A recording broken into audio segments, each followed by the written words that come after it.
एक बार अगर लविश चौधरी ने बोला तो दुनिया के किसी भी कोने में है तो फ्लाइट लेके पहुंच जाएंगे जहां बोला।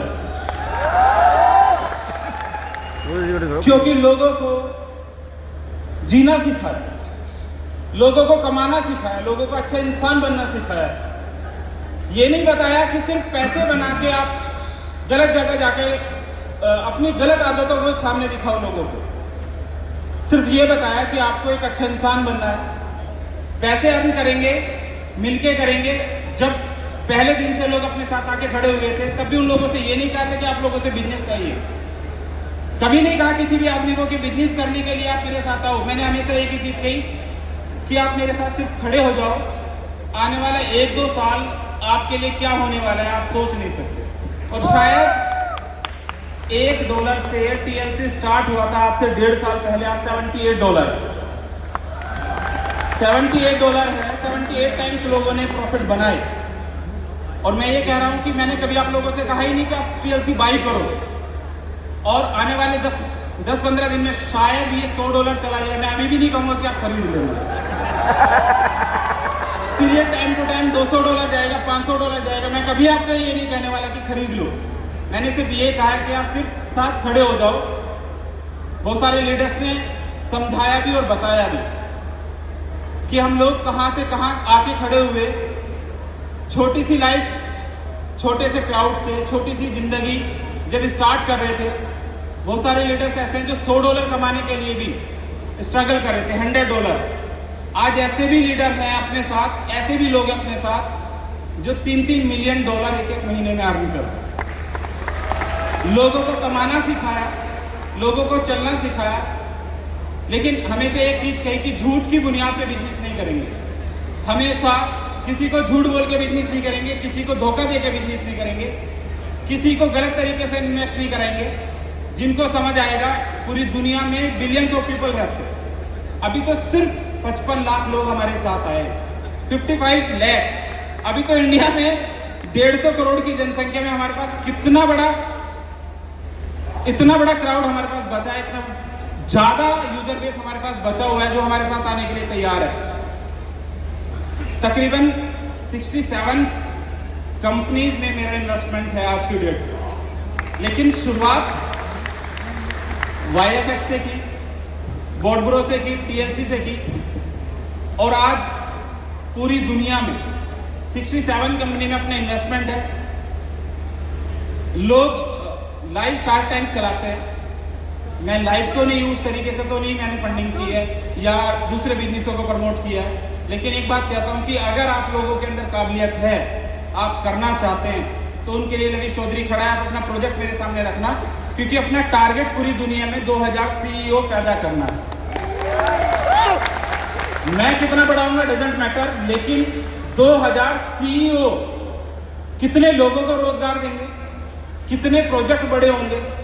क्योंकि अगर गोल सेट है तो सब कुछ पॉसिबल है, अगर गोल सेट नहीं है तो नहीं कर सकते। लोगों ने क्रिटिसाइज किया था जब मैं चला था, स्टार्ट हुआ था, कि फॉरेक्स इंडस्ट्री में आप बड़ा कर ही नहीं सकते सर, आपको तो ज़्यादा आता ही नहीं है, आप करना जानते ही नहीं है। इतने 15-15 साल 20-20 साल लोग के जो एक्सपीरियंस होल्डर लोग हैं, वो लोग जानते हैं कि कैसे बिजनेस बिल्ड होता है।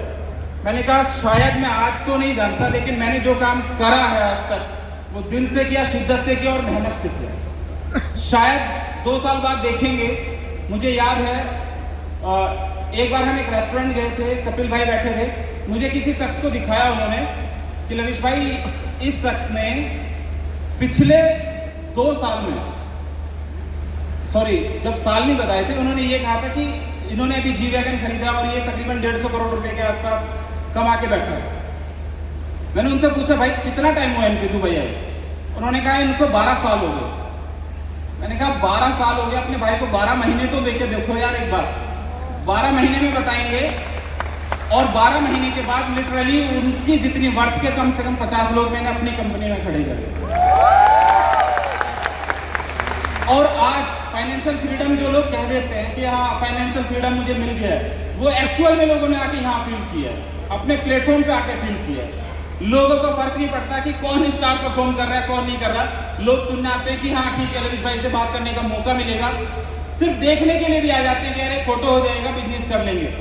लेकिन यहाँ तक आने के लिए जो आप लोगों का प्यार मिला, मेहनत, शिद्दत, उन सारी चीज़ों के पीछे मैं एक बात जानता हूँ। एक छोटी सी स्टोरी से शेयर करूँगा आप लोगों के साथ कि जब आपको वैल्यू समझ आ जाए किसी भी चीज़ों की, मैं नॉर्मली किसी से भी क्वेश्चन करूँगा तो वो जवाब दीजिएगा। एक व्यक्ति अगर ट्रेन चला रहा है, पुल के ऊपर से ट्रेन चला रहा है, प्रिंस भाई आपसे करूँगा एक क्वेश्चन।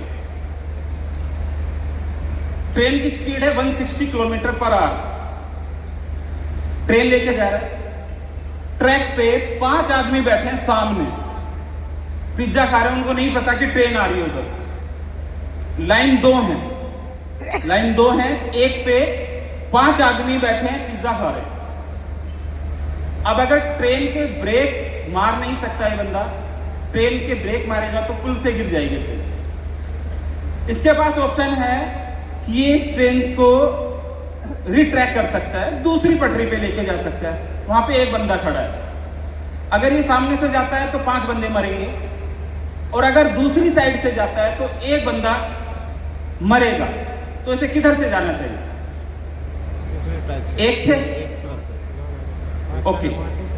5 को नहीं पता था ट्रेन आ रही है, और इस बंदे की भी गलती नहीं थी क्योंकि उसको भी नहीं पता था कि 5 बैठे हैं, तो ये मर्डर नहीं होता। लेकिन एक आप कह रहे हो कि एक को मार दो तो ये तो मर्डर हो सकता है।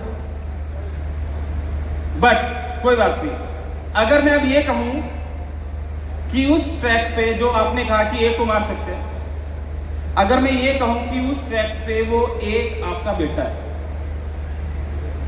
अब किसे मारोगे?